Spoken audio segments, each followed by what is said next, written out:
Actually इस book में साहब हरिंद्र जी हैं, उनकी पूरी जीवनी है ये।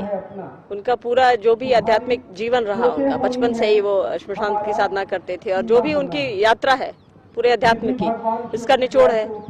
कुछ व्यक्तिगत जीवन से भी जुड़ी हुई घटनाएं, पूरी अभी तक की उनकी पूरा लाइफ स्पैन इसमें है।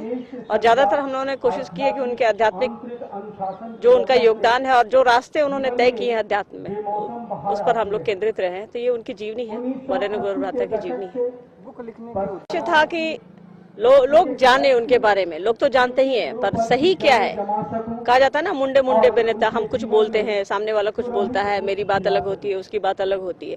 ऐसे में एक ऐसी पुस्तक का अभाव था जो बता सके कि आखिर एक्चुअल रियलिटी क्या है। कोई कुछ समझ रहा है, कोई कहता है कि साहब नवंबर 1974 में उनको मंत्र आया, कोई कहता है कि जुलाई में आया। कंफ्यूजन होते रहता है। तो हम लोगों ने सोचा कि साहब की राय से, साहब के आशीर्वाद से एक ऐसी किताब लिखी जाए उनके जीवन पर, जो क्या है हर चीज को, हर पन्ने को, जिंदगी के हर पन्ने को अच्छी तरह से खोल दे, लोगों के लिए ओपन कर दे। तो इसका उद्देश्य यही था कि लोग साहब के जीवन को जान सके, साहब की बात समझ सके और लोगों में शिव जंजन के गुरु हो। यही उद्देश्य तो यही है हम लोगों का। बेसिकली ये किताब उन्हीं के लिए लिखी गई है, साहब के लिए लिखी गई है।